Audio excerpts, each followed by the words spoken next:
안녕하세요. 저는 챕터 2 부분 내용의 발표를 맡게 된 조아윤이라고 합니다. 이번 발표에서는 단어란 무엇이고 어떤 것이 단어라고 여겨질 수 있는가라는 문제에 있어서 사전과 멘탈 렉시컨을 살펴보게 될 것입니다. 또한 어떻게 언어학자들이 멘탈 렉시컨을 연구하는지, 어떻게 어린이들이 어릴 때 단어를 학습하고 습득하는지에 대해서 알아보겠습니다. 마지막으로 멘탈 렉시컨의 조직 구성에 대해서 살펴보겠습니다. 단어의 정의에 대해서 간단히 살펴보자면, 단어란 말하거나 쓸 때 독특한 하나의 의미를 가지고 있는 요소이고, 다른 단어와 혹은 혼자서 문장에서 쓰일 수 있습니다. 단어는 심플 월드와 컴플렉스 월드로 구분할 수도 있습니다. 그러면 우리는 단어란 무엇인가 라는 질문을 다른 방식으로 접근해 볼 수 있습니다. 예를 들어서 우리가 eruptionist, schramperdinker 이런 우리에게 익숙치 않은 단어들을 보았을 때 우리는 그것의 의미를 찾기 위해서 사전을 찾아볼 것입니다. 왜냐하면 우리는 실제 단어는 사전에서 당연히 찾아볼 수 있을 거라고 생각하기 때문입니다. 그러나 저 두 단어들 둘 다 사전에 기재되어 있지 않습니다. 하지만 스포큰 랭귀지에서는 둘 다 사용이 됩니다. 그럼 여기서 우리는 의문을 가질 수 있게 됩니다. 사전은 어떻게 만들어지는 것이고 무엇이 단어인가를 결정하는 문제에 있어서 사전에 얼마나 의존할 수 있는가에 대해서 이제 알아보려고 합니다.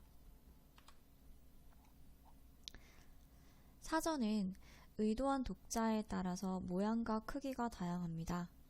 그리고 사전 편찬자는 사람이기 때문에 사전에 들어가는 것들은 사전 편찬자들의 개인적인 관심사와 사전을 만드는 그 당시의 사회적인 관습을 포함하고 있습니다. 사전은 또한 구체적이고 시간적인 특성을 가지고 있습니다. 만약에 우리가 단어를 찾기 위해서 사전을 찾아볼 때 우리가 찾고 있는 단어는 새로 생겨난 단어이어서 아직 사전에 기재되어지지 않은 경우도 있기 때문입니다. 그러나 우리는 그 사전이 작거나 크거나 간에 어떤 사전에도 기재되어 있지 않은 단어들을 단어가 아니라고 확신할 수 있는가에 대한 의문을 가지게 됩니다. 그래서 형태학자들은 사전을 어떤 언어에서든지 그 단어가 단어인지 아닌지에 대한 결정권을 가졌다라고 생각하지 않습니다. 즉, 사전은 ultimate arbiters, 궁극적인 결정공자가 아니라고 말하고 있습니다. 이것이 단어인가라는 질문에 대답하기 위해서 전적으로 사전에 의존할 수 없는 몇 가지 요소를 다음에서 찾아볼 수 있습니다. 가끔씩 우리가 단어라고 부르기 망설여지는 단어들이 사전에 기재되어 있는 경우가 있습니다. 아래의 세 가지 경우입니다. nouns, 특정한 상황에서만 쓰이기 위해 만든 임시의 표현이고요. 그리고 심지어 한 번밖에 쓰이지 않은 임시 표현인데도 사전에 기재되어 있는 경우가 종종 있습니다. 그리고 mistakes, 모든 사람들이 실수를 하듯이 사전 편찬자들 역시 사람이기 때문에 사전을 만드는 과정에서 실수가 발생하게 됩니다.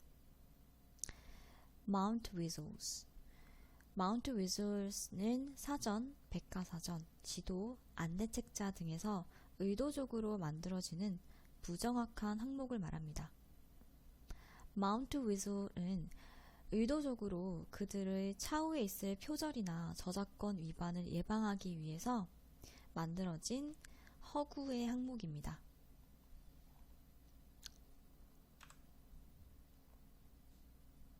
그리고 또한 사전은 모든 단어들을 기재하고 있지 않습니다.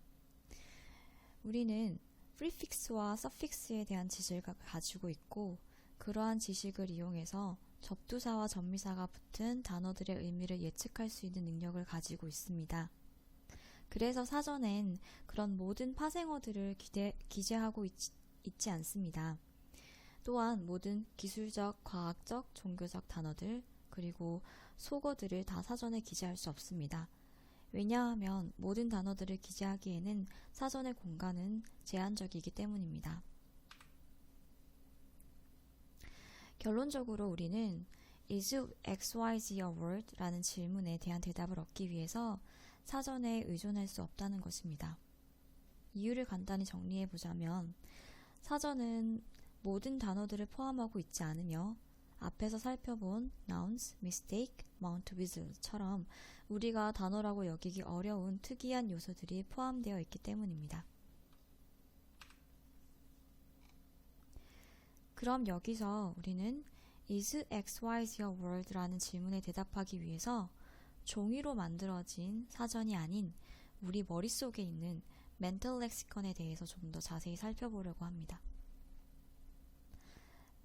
멘털 렉시컨은 단어의 의미, 그 단어의 발음, 구문적 특성, 격식의 수준 등의 정보를 포함하고 있는 멘털 딕셔너리라고 볼 수 있습니다. 그리고 멘털 렉시컨은 우리가 단어를 만들어내거나 단어를 들었을 때 이해할 수 있는 엄청난 수의 단어들이 저장되어진 우리의 머릿속에 내재된 사전이라고 정의할 수 있고, 멘털 렉시컨 속에는 새로운 단어를 형성할 수 있는 규칙도 포함되어져 있습니다. 각자 개인마다 멘털 렉시컨 속에 포함하고 있는 것은 다르지만 사람들의 멘털 렉시컨은 우리가 똑같은 언어를 가지고 말하고 대화할 수 있을 만큼 충분히 오버랩 되어집니다. 심리 언어학자들은 영어를 사용하는 평균 6세 아이들의 멘털 렉시컨은 10,000개의 단어들로 구성되어져 있고 평균 고등학교 졸업자의 멘털 렉시컨은 6만 개의 단어들로 구성되어진다고 측정했습니다. 그러면 얼마나 많은 단어를 한 개인이 알고 있는지를 측정하기 위해서 수행된 폴 블룸의 연구를 살펴보겠습니다. 이 실험은 한 개인에게 수십만 개의 단어를 테스트하는 것이 현실적으로 힘들기 때문에 특정한 크기의 사전을 정하여서 그 사전 속에 있는 랜덤의 샘플 단어를 정해서 실험을 하게 됩니다. 그리고 이 실험은 사전의 크기는 전체 언어 크기의 합리적인 평가치가 될 수 있다라는 전제하에 이루어집니다. 샘플로 선정된 단어들 중에서 예를 들어서 피실험자가 500개의 샘플로 선정된 단어들 중에서 300개를 맞추었다면 300개의 단어는 피실험자의 전반적인 어휘 크기를 측정하는 데 사용되어집니다. 이해를 돕기 위해서 블룸의 연구를 예를 들어서 설명하도록 하겠습니다. 자, 먼저 50만 개의 단어가 수록된 사전을 선택합니다. 그리고 피실험자는 그 50만 개의 단어 중에서 샘플로 선정된 500개의 단어를 테스트하게 됩니다. 피실험자가 300개의 단어를 맞추었다면 그 300개의 단어에 곱하기 1000을 하게 됩니다. 그러므로 300개의 단어를 맞춘 피실험자의 멘털 렉시컨 속에는 30만 개의 단어가 포함되어진다고 이 실험에서는 평가되어집니다. 여기서 중요한 점은 위 실험에서 측정된 수치는 단지 우리의 멘털 렉시컨에 저장되어 있는 단어들만을 얘기하는 것이고 한 개인이 실제로 알고 있는 단어는 무한대일 수도 있다는 것입니다. 즉 우리가 알고 있는 모든 단어들의 양을 수량화하는 것은 불가능할지도 모릅니다. 왜냐하면 우리의 멘털 렉시컨 속에는 많은 단어를 저장하고 있기도 하지만 또 단어를 형성하는 규칙도 포함되어져 있기 때문에 우리는 그 규칙을 사용해서 무한하게 단어를 만들어낼 수도 있기 때문입니다. 그럼 여기에서 어떻게 우리가 멘털 렉시컨을 습득하는지에 대해서 알아보려고 합니다. 우리가 단어를 어떻게 습득하냐라는 질문에 어떤 사람들은 어떤 사물을 가리키면서 flourish라고 말을 하면 우리는 flourish라고 불리는 어떤 것을 배우게 된다고 합니다. 하지만 문제는 어떤 것이 가르쳐지고 있는지 확실하게 잘 알 수 없는 경우가 종종 생기게 됩니다. 여기서 가바가의 프로블럼을 설명하도록 하겠습니다. 예를 들어서 토끼 rabbit을 보고 어떤 사람이 rabbit을 가리키면서 가바가이라고 말을 한다면 그럼 가바가이는 무엇을 의미하는 것일까요? 여기서 어떤 사물을 라벨링하는 것은 애매모호할 수 있습니다. 아래의 오른쪽 그림에서도 볼 수 있듯이 어떤 것을 가리키면서 가바가이라고 부르면 그것의 의미는 엄청난 많은 가능성을 가지게 됩니다. 그것의 의미가 애매모호해지는 문제를 말하고 있습니다. 이러한 문제는 언어를 습득하는 과정의 어린이들에게서 더 많이 나타나는 것으로 보입니다.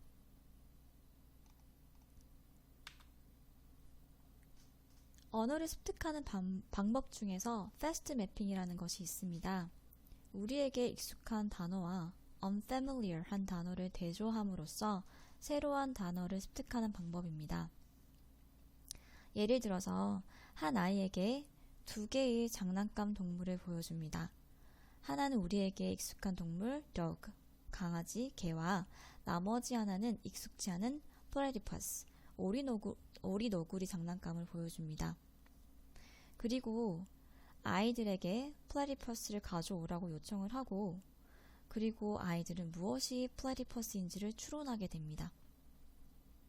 아이들은 그들에게 주어진 두 개의 장난감 중에서 그들에게 익숙하지 않은 장난감이 platypus라고 확신합니다. 그래서 fast mapping은 익숙한 것과 익숙치 않은 것의 대조를 이용한 새로운 단어를 학습하는 아주 효과적인 방법입니다. 그리고 fast mapping은 다음에서 설명할 lexical contrast principle과 관련이 있습니다.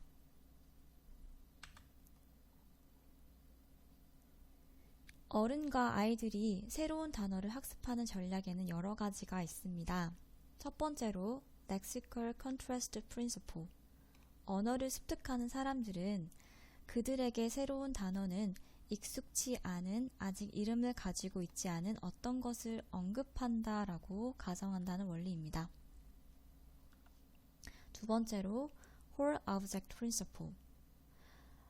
언어를 습득하는 사람들은 사람들이 어떠한 낱말을 사용할 때 그 낱말은 그것의 어떤 부분, 색깔이나 어떤 부분적인 요소가 아닌 사물 전체를 의미한다라는 것을 알게 되고 그것을 그렇게 받아들인다라는 원리입니다. 세 번째, mature exclusive principle.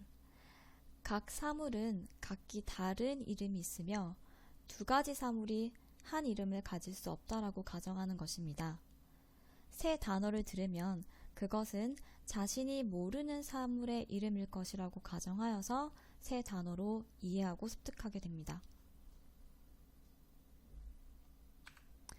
자, 그럼 다시 돌아와서 어떻게 영어를 사용하는 18살의 청소년들이 6만 개의 단어들로 구성된 멘탈 렉시컨을 가질 수 있을까요? 위에서 언급했듯이 인간의 멘탈 렉시컨을 구성하는 단어들은 무한대일 수도 있습니다. 어린이들은 simple word와 complex word를 배울 뿐만 아니라 complex word를 이해하고 만들어내는 것을 가능하게 하는 규칙들도 같이 학습합니다. 그리고 아이들은 꽤 일찍 단어 형성의 규칙을 습득하며 일찍부터 접두사와 접미사가 사용된 단어들을 사용합니다. 그러므로 이러한 단어 학습과 규칙의 습득을 통해서 고등학교 졸업자들이 6만 개의 단어들로 구성된 멘탈 렉시컨을 가지게 된 것이 아닐까요? 혹은 이보다 더 많을 수도 있을 것 같습니다. 자, 위에서는 멘탈 렉시컨이 무엇이며 어떻게 이것들이 학습되어지는지에 대해서 살펴보았습니다. 그러면 멘탈 렉시컨이 어떻게 조직되어 있는지에 대해서 알아보도록 하겠습니다. 멘탈 렉시컨은 사전처럼 우리 머릿속에 알파벳 순서로 구성되어져 있는 것이 아닙니다. 멘탈 렉시컨은 다양한 항목들을 저장하고 있는 복잡한 그물망이라고 보시면 됩니다. 그렇다면 정확하게 멘탈 렉시컨은 무엇을 포함하고 있고 어떻게 그것들이 구성되어져 있는지가 우리에게 우리가 중요하게 생각하는 질문입니다. 우리의 멘탈 렉시컨에는 저장되어진 simple words들이 있고 새로운 complex word를 만들어낼 수 있는 저장된 규칙들을 포함하고 있습니다.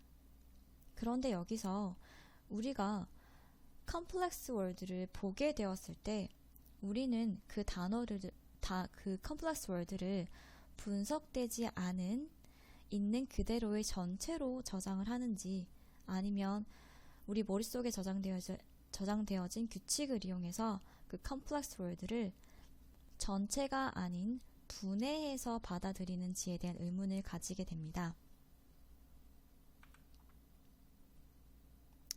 그래서 사람들이 어떻게 simple and complex word를 저장하는지를 알아보기 위한 실험이 있습니다.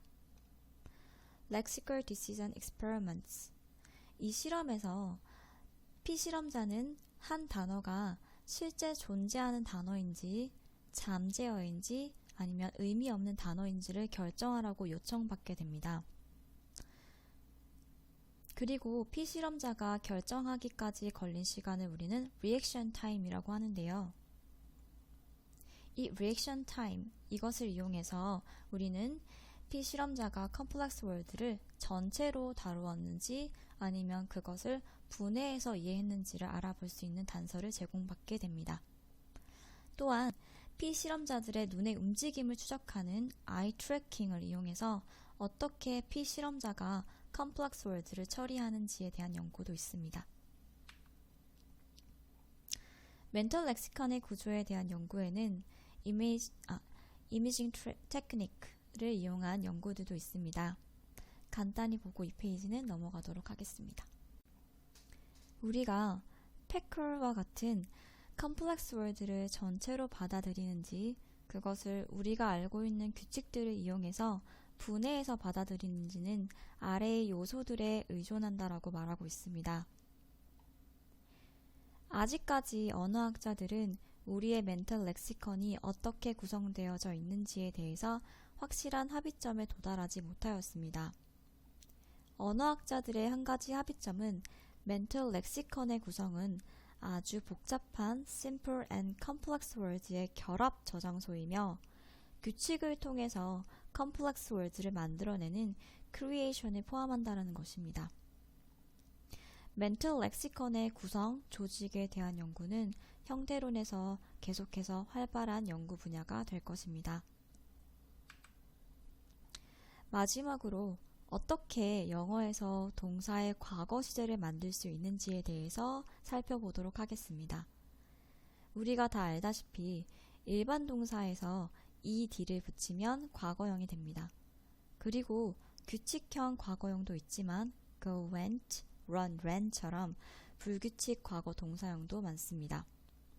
여기서 동사의 규칙형 과거 동사에서 ed라는 형태소가 말을 할 때 그 동사의 끝소리에 따라서 t, d, out 라는 각각 다른 발음을 가지게 됩니다. 여기에서 스티븐 핑커의 Words and Rules에 대해서 살펴보면 영어를 사용하는 원어민들은 규칙형 동사의 과거 시제를 만들 때마다 과거 시제 규칙을 사용하고 그리고 불규칙 과거 동사들은 그들의 멘털 렉시컨에 전체로 저장한다라고 말을 하고 있습니다. 이 가설을 지지하는 몇 가지 에비던스들을 다음 챕터 2 발표에서 좀 더 상세하게 살펴보도록 하겠습니다. 이상 발표를 마치도록 하겠습니다. 많이 부족했는데 들어주셔서 감사합니다.